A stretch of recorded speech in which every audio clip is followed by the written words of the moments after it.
Imagine you have a headache. You grab a familiar red and white bottle from your medicine cabinet, swallow a couple of capsules, and go about your day. Within minutes, your body starts to shut down. Your breathing slows. Your heart fails. By the time doctors see you, there's almost nothing they can do. This wasn't a horror movie. This was Chicago, 1982. Over just a few days, 7 completely ordinary people, parents, kids, nurses, airline workers, died after taking Extra-Strength Tylenol, the same brand millions trusted. The pills had been laced with potassium cyanide so powerful that one investigator said it was like swallowing a cyanide-laced bullet. The killer was invisible. The crime scene was every medicine cabinet in America. No one knew who did it, or why, or if more bottles were out there. Tonight, we're unpacking how a simple painkiller sparked one of the worst consumer panics in U.S. history and changed public safety forever. To understand the shock of the Tylenol poisonings, you have to remember what over-the-counter medicine meant in 1982. Tylenol wasn't just a brand. It was a symbol of trust. No tamper-evident seals, no child-proof caps. You just twisted the lid and took what you needed. In this video, we'll walk through the victim's final hours, the first chaotic emergency room visits, the moment detectives realized the link to Tylenol, and how a city's tragedy exploded into nationwide panic. We'll also look at how Johnson & Johnson responded, the media frenzy, and the long-term impact on packaging, law, and corporate responsibility.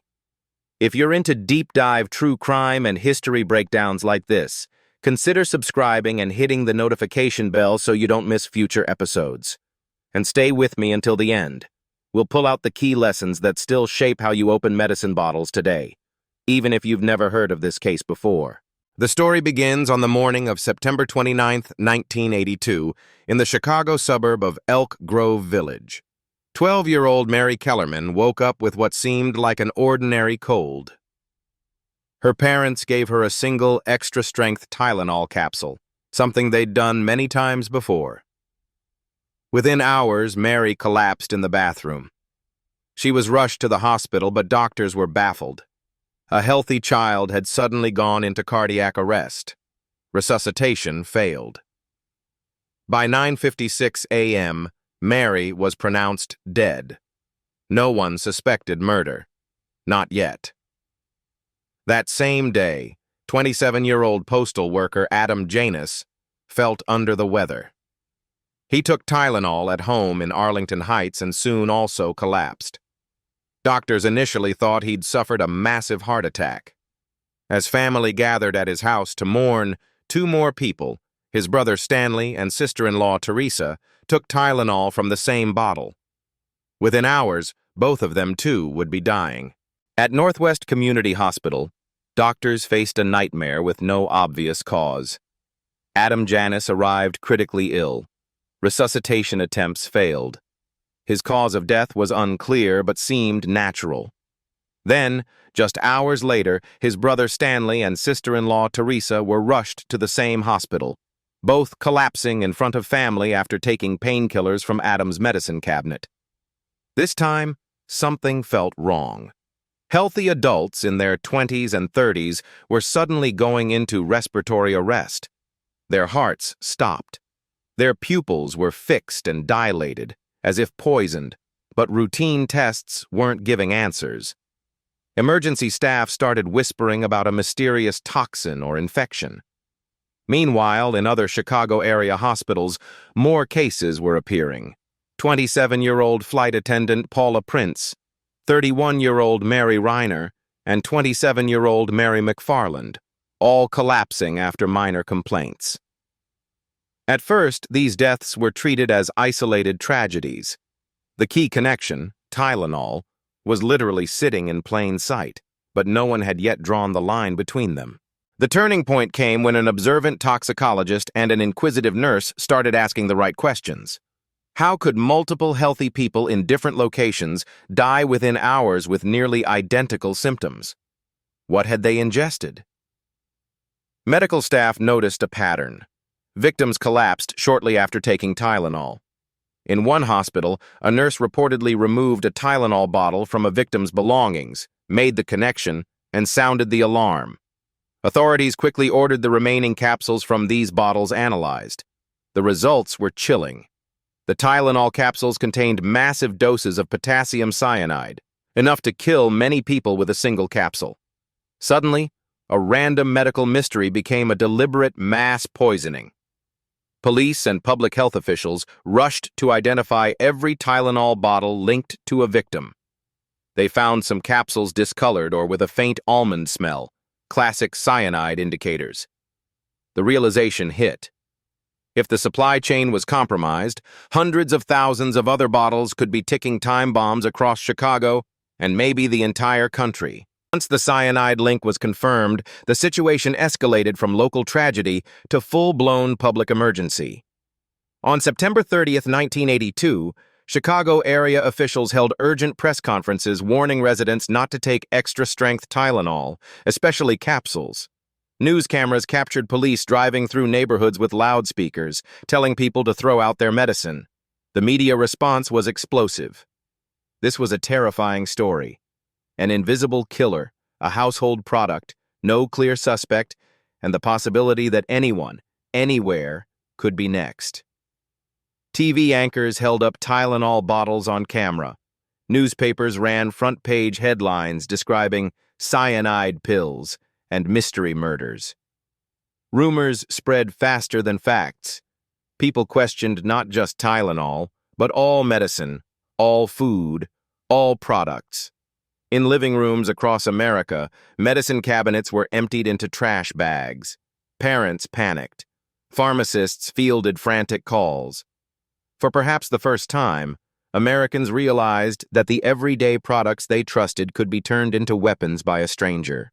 While the public panicked, investigators faced a nearly impossible task: find out where, when, and how the Tylenol had been poisoned, and who did it. Was this a manufacturing problem, sabotage at the factory, or something even stranger? The FBI, local police, and the Food and Drug Administration formed a multi-agency task force.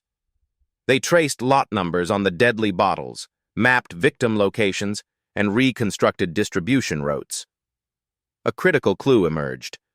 The tainted bottles didn't all come from the same factory line, but they did seem concentrated in the Chicago area. That led to a chilling theory. The killer may have taken Tylenol bottles off store shelves, opened the capsules, filled some with cyanide, resealed the packages, and quietly returned them. In other words, this wasn't a flaw in the system. It was someone exploiting a system with zero safeguards. Detectives visited pharmacies, interviewed employees, and seized Tylenol from stores, but they were racing against an invisible timeline and a terrified public. For forensic scientists, the Tylenol case was both straightforward and maddening. On one hand, the cause of death was crystal clear. The cyanide levels in the capsules were astronomically high.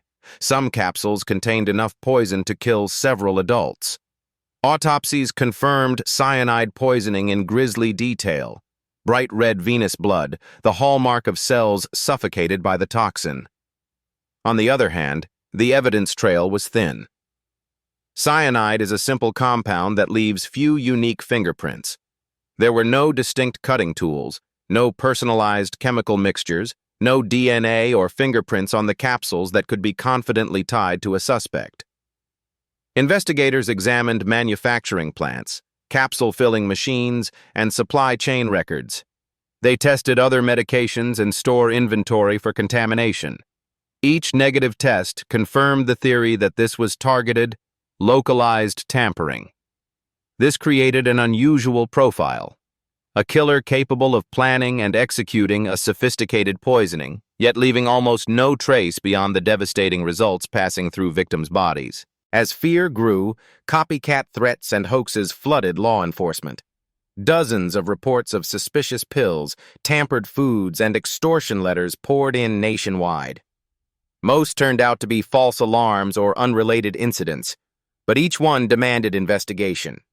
One particularly infamous letter sent to Johnson & Johnson demanded $1 million to stop the killings, signed under a false name. The author, James William Lewis, was eventually convicted, not for murder, but for extortion. He denied being the poisoner, and authorities never proved he actually tampered with any Tylenol.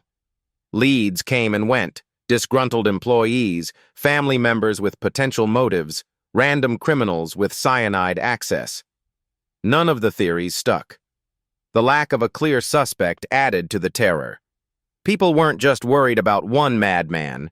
They were forced to confront the idea that any stranger with a few dollars and a cruel imagination could engineer a similar attack, using everyday products no one thought to question before 1982. In the middle of this chaos, all eyes turned to Johnson & Johnson, Tylenol's manufacturer.